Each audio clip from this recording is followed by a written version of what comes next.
got thrown into prison, and we know that they were severely flogged, and while in prison, their feet were secured. Now stay with me, this is gonna go quickly, like one of those roller coasters. My God. They were severely flogged and beaten, and their feet were secured.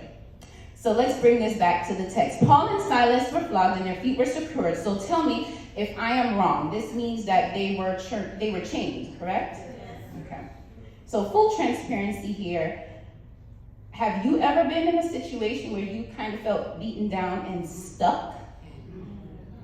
I lived a lot of my life in such situations where life beat me and flogged me, and I felt so stuck, feeling as if there was no help in sight, no release, but God. Now, the midnight hour seemed like, to me, 24 hours a day, it was midnight.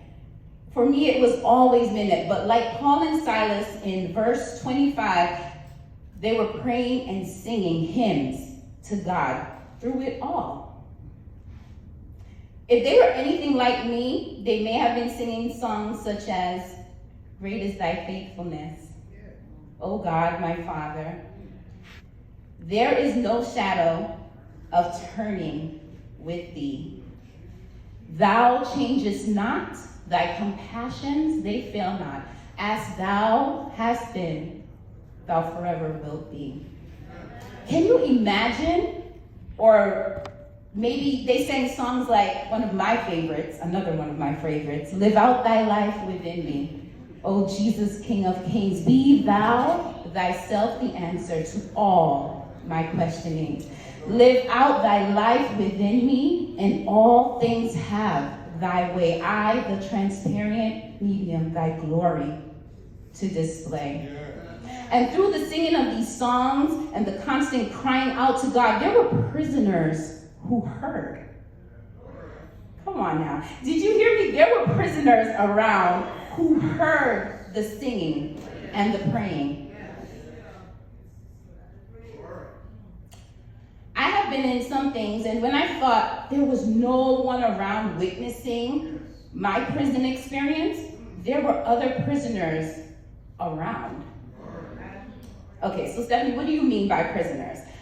I do not mean literal prisoners in orange jumpsuits and literal shackles on their ankles. I mean emotional prisoners, spiritually low prisoners, prisoners who may be single parents and are struggling day to day to make ends meet, prisoners who are in abusive relationships, little prisoners who may be dealing with low self-esteem and struggling with bullies at school, prisoners who are heavy with grief and pain, who have lost and now face a new normal, prisoners sitting in church but struggling with their own sexuality, prisoners who may have sat in this very church and left the church because they didn't feel wanted, prisoners who may have prisoners who are bound by life's hardships. Those everyday prisoners are whom I'm talking about. But Paul and Silas, among these prisoners, sang hymns of praise and prayed. Remember, they are in jail with other prisoners. They weren't standing outside and giving an encouraging word from outside. No, they were in the confinement with the prisoners. They were going through their own prison experience, but they were worshiping their way through. Now, it wasn't until recently that I even noticed that there were others all around watching me and hearing my songs and prayers of praise while I walked through my prison experience. There were prisoners around listening and watching in my pain, in my flogging, in what I thought was a stuck situation. We can stay here for a minute, but I only have a minute, so let's move on to verse 26. Which says, "Suddenly there was such a violent earthquake that the foundations of the jail were shaken, and immediately all the doors were open, and everyone's chains came loose." My God, have you ever experienced an earthquake? So when I was in Jamaica, and yes, I am of Jamaican descent, Elder Palmer and Brother Martin don't believe me. I remember in school, there was an earthquake, and the earth shook. Chairs in the classroom turned over. I was so scared. As crazy as it was, when it was over, the place was a mess. But there was a calm afterwards, an unsettling calm of, did that just happen? Now what? Back to Paul and Silas and the prisoners. After the violent earthquake, the foundation of the jail was shaken and everyone's chains came loose. I said it before, I lived a life of being flogged and felt bounded to my situations. Look at this, in a span of 3 years actually, my foundation, my core, with caring and then the death of both my parents, and then my daughter left to school, it was not easy. I have literally stood the last couple of days with chains loosened. But like Paul and Silas, I didn't run. My every intention, even this week, was to run, leave everything here and run. Clearly, a door, or in this case, a prison door, has been opened. It must be a sign to run. I have nothing left here. I can run and never look back. But something said, what about the prisoners?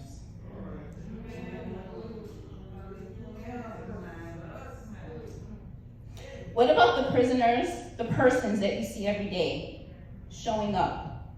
What about the persons that you do not know, but they know you and they saw you in those chains and now the chains are gone, but you're still here? They saw you in the chains while you were praising and praying and worshiping God through it all. Now, I'm not tooting my own horn, but if it wasn't for God, no one here would even know my name. Just like many of you, I have been through the ringer, but one thing I can firmly say is, to God be the glory. I stayed. Amen. I sang my way through the situations. I prayed my way through situations for my sanity, but did not take notice of the other prisoners or persons around watching me deal with these situations, and it found hope in their prison situation. I've had too many people come to me and say, if it wasn't for you, Stephanie, I've seen you, I've heard you sing, and you helped me, and I don't know them. At my dad's funeral, 2 ladies came to me and said, you don't know me, but we know you. You have blessed us in the way you took care of your dad, and we see you singing in this same church online. We can't forget the prisoners. So, brethren, I say all this to say that things are hard. Life is hard. Ministry is hard. But we have work to do. We have others watching how we handle each situation. I know you are overwhelmed and you're tired and you yourself are bound, but there are persons who are watching you, Auntie Pat. So don't leave. Even though the opportunity is there, we have work to do. You know, God had an opportunity to leave when he was on that cross. He could have came down and said, I'm saving myself. Forget about them. But he chose to stay for you and for me. That's all I have to say.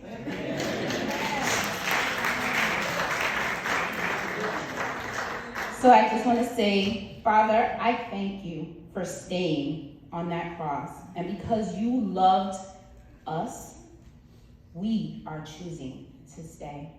Amen.